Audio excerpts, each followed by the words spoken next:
नमस्कार विद्यार्थी मित्रो इयत्ता 9वी गणित भाग 1 मधील प्रकरण दुसरे वास्तव संख्या हे आपण सुरू केले होते. त्यामधील सराव संच 2.1 हे आपण सोडवलेलं आहे. आता पुढचा भाग आपण या व्हिडिओमध्ये पाहतोय.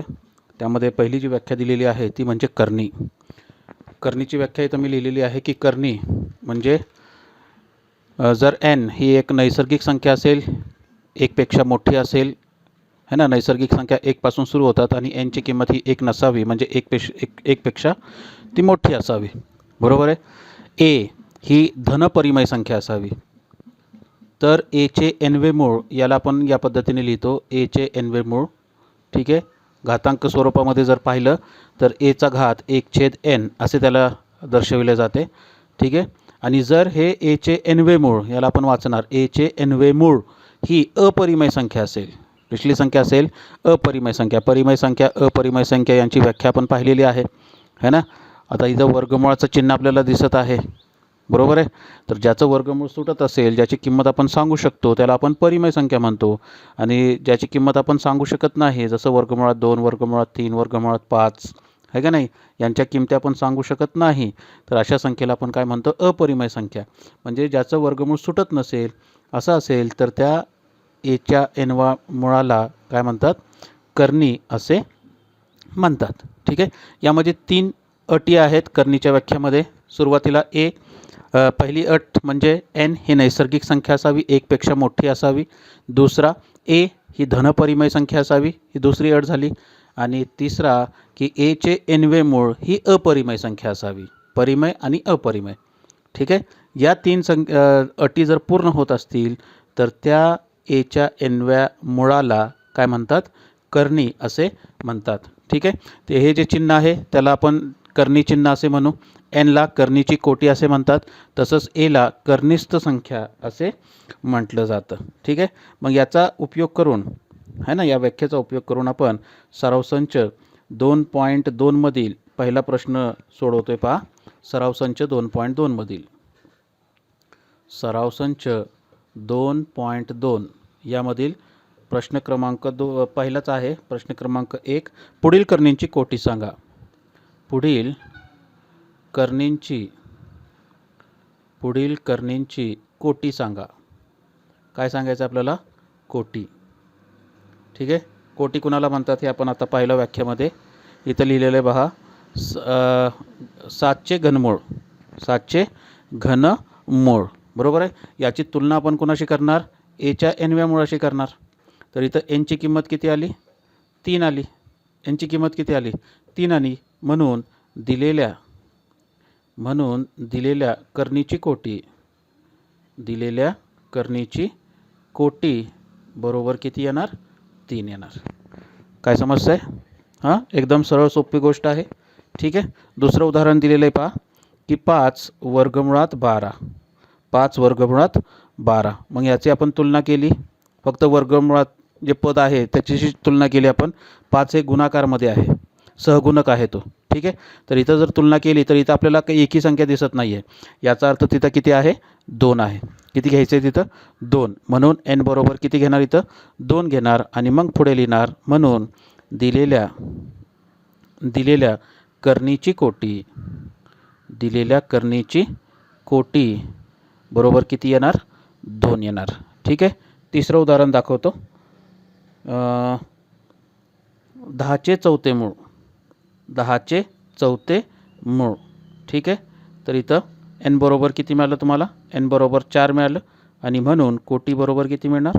पाहिजे तर लिहा तुम्ही पूर्ण वाक्यात की दिलेल्या करणीची कोटी. मी डायरेक्ट शॉर्टमध्ये इथं लिहितो आहे. कोटी बरोबर किती येणार? 4 येणार. बोला, काय अडचण आहे यामध्ये? करू शकता तुम्ही. ठीक आहे. आता हा झाला पहिला प्रश्न, सराव संच 2.2चा. आता दुसरा प्रश्न, प्रश्न क्रमांक 2, पुढीलपैकी कोणत्या संख्या करणी आहेत हे सांगा. घनमुळात 51. घनमुळात 51 या पद्धतीने दिलेलं आहे. ठीक आहे. मग याची तुलना आपण करणार a चे nवे मुळाशी. बरोबर आहे. मग आता हे जे 3 अटी मी सांगितल्या होत्या तुम्हाला की n ची किंमत बघायची किती येते ते है ना. n ही काय असली पाहिजे? नैसर्गिक संख्या असली पाहिजे, 1 पेक्षा मोठी असली पाहिजे.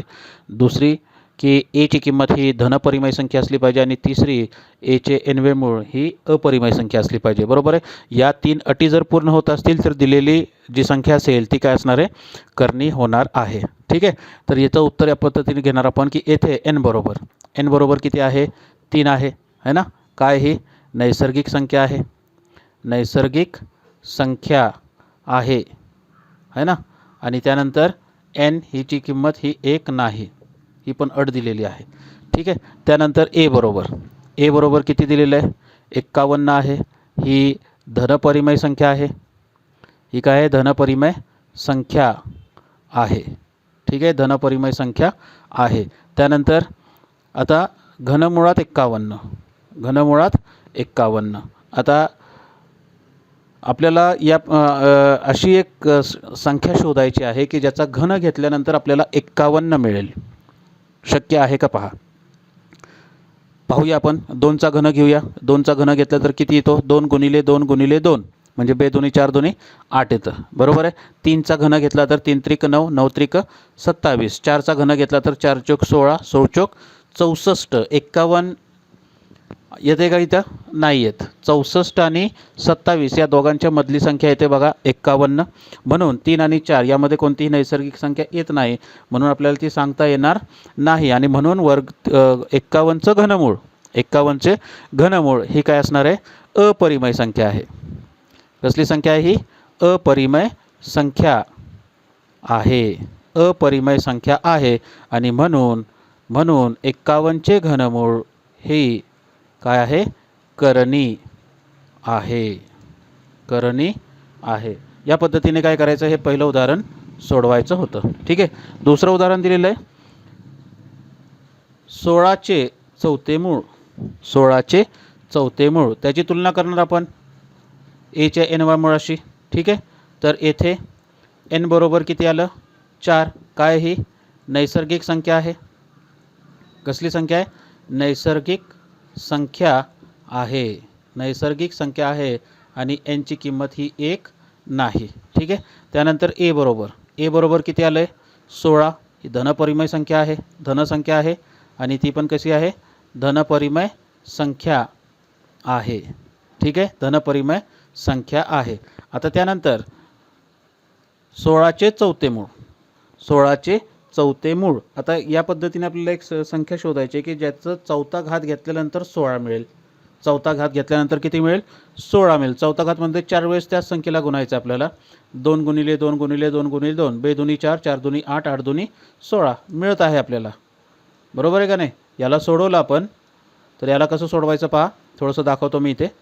तर इथं या पद्धतीने लिहिणार आपण याला की 16चा घात 1/4. ठीक आहे. वर्गमुळाचं चिन्ह काढलं तर ते घात 1/4 होणार आहे. मग 16 म्हणजे 2चा चौथा घात कंसाचा घात 1/4. पुन्हा घाताचा घात असेल तर घातांकामध्ये गुणाकार होणार.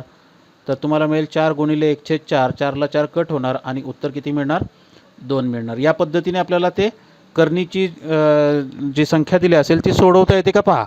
जर सोडवता येत असेल तर ती परिमेय संख्या, आणि जर सोडवता येत नसेल तर ती अपरिमेय संख्या. तर इथं सोडवता आली. आणि म्हणून 16चे चौथे मूळ है ना, ही काय परिमेय संख्या आहे, परिमेय संख्या आहे. आणि म्हणून 16चे चौथे मूळ ही करणी नाही. ठीक आहे. त्यानंतर तिसरं उदाहरण सांगतो. वर्गमुळात 22/7. ठीक आहे. याची तुलना केली आपण तर एन बरोबर काय आहे, 2 आहे. काय ही नैसर्गिक संख्या आहे.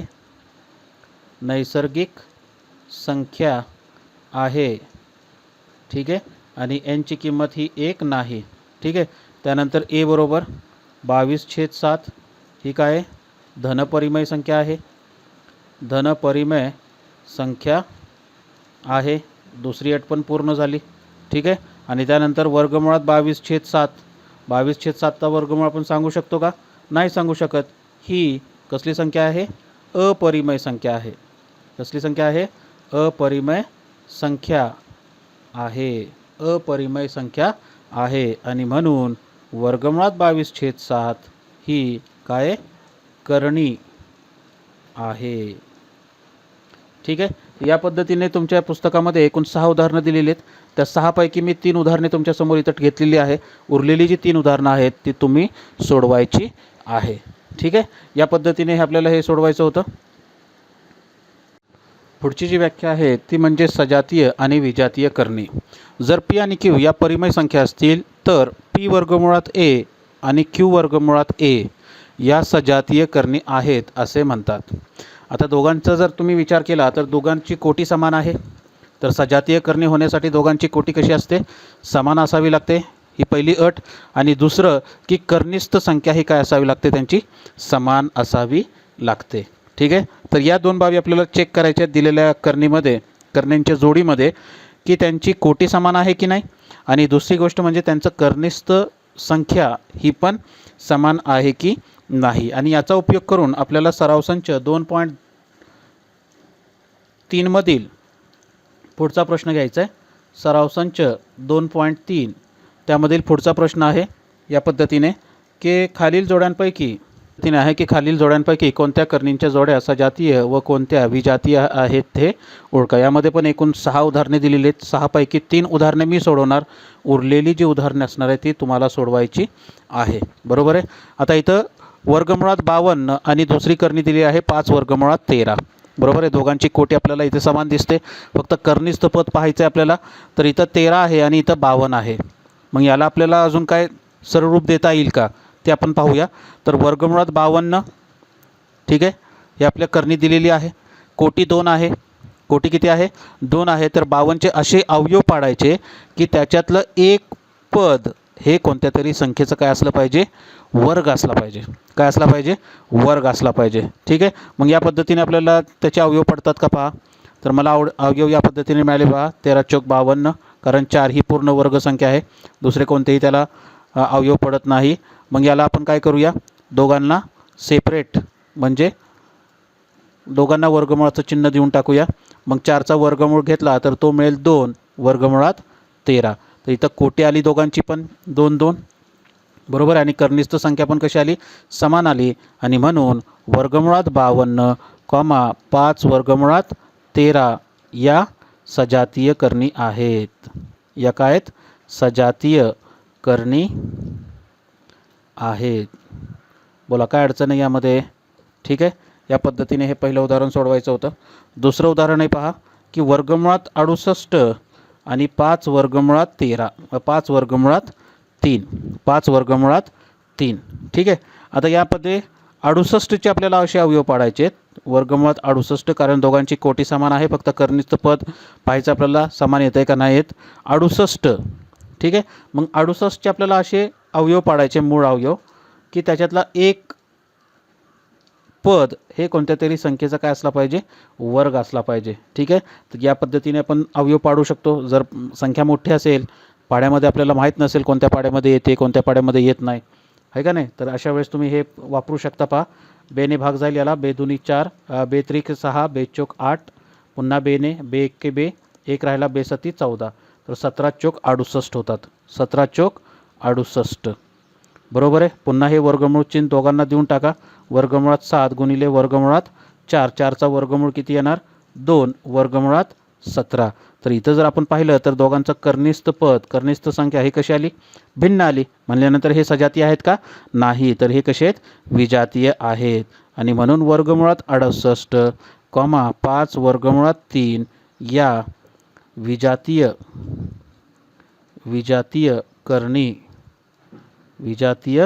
करणी आहेत. समजतंय. या पद्धतीने काय करायचं होतं आपल्याला, हे उदाहरण सोडवायचं होतं. ठीक आहे. अजून एक उदाहरण याच पद्धतीने घेऊया. तिसरं उदाहरण आहे पहा. उदाहरण क्रमांक 3. 5 वर्गमुळात 22 आणि 7 वर्गमुळात 33. 7 वर्गमुळात 33 हे सोपं उदाहरण आहे, तुम्ही करू शकता याला. ठीक आहे. उरलेली सर्वच उदाहरणे सोपी आहेत, तशी काय त्याच्यामध्ये अडचण यायला नाही पाहिजे तुम्हाला. ठीक आहे. तरी पण मी हे उदाहरण घेतो पहा. पुढचं एक उदाहरण घेतो मी, हे तुम्ही सोडवू शकता. कारण 22चे असे अवयव पडत नाही की त्याच्यातला एक अवयव हा पूर्ण वर्ग असेल, कारण 11 दुनी 22 फक्त एवढंच होतं आहे आणि 11 त्रिक 33, बरोबर आहे. तर 11 ही पूर्ण वर्ग संख्या नाही आहे का? नाही. याचा अर्थ कर्णीस्थ पद दोघांचे कसे आहे? भिन्न आहे. म्हणल्यानंतर ते विजातीय कर्णी होणार आहे. इथं तुमची गल्लत होऊ शकते पहा, की 5 वर्गमुळात 5 आणि वर्गमुळात 75, वर्गमुळात 75. मग 75 वर्गमुळात 75, 75चे असे अवयव पाडायचे की त्याच्यातला एक अवयव हा पूर्ण वर्ग असला पाहिजे. तर ते एकच अवयव पडतील तुम्हाला 25 त्रिक 75, 25 त्रिक 75 आणि मग त्याला आपण घेणार वर्गमुळात 25 गुणिले वर्गमुळात 3. 25चा वर्गमूळ किती? 5 वर्गमुळात 3. मग याची आणि याची तुलना करायची. दोघांचे कर्णीस्थ पद कसे आलेले आहेत? भिन्न आलेले आहेत. आणि म्हणून 5 वर्गमुळात 5 कॉमा वर्गमुळात 75 है ना, या काय आहेत? विजातीय कर्णी आहेत. विजातीय कर्णी आहेत. काय अडचण आहे यामध्ये? या पद्धतीने काय करायचं होतं आपल्याला? हे उदाहरण सोडवायचं होतं. तर हा झाला प्रश्न क्रमांक 3. उरलेली 3 उदाहरणे ती तुम्ही सोडवायची आहेत. त्यानंतर प्रश्न क्रमांक 4 आहे पहा, आणि हा प्रश्न इम्पॉर्टंट आहे. प्रश्न क्रमांक 4, खालील कर्णींना सोपे रूप द्या. कसले रूप द्या? सोपे. ही पद्धत आपण आधीच्या उदाहरणामध्ये पण पाहिलेली आहे, आधीच्या प्रश्नांमध्ये पण पाहिलेली आहे.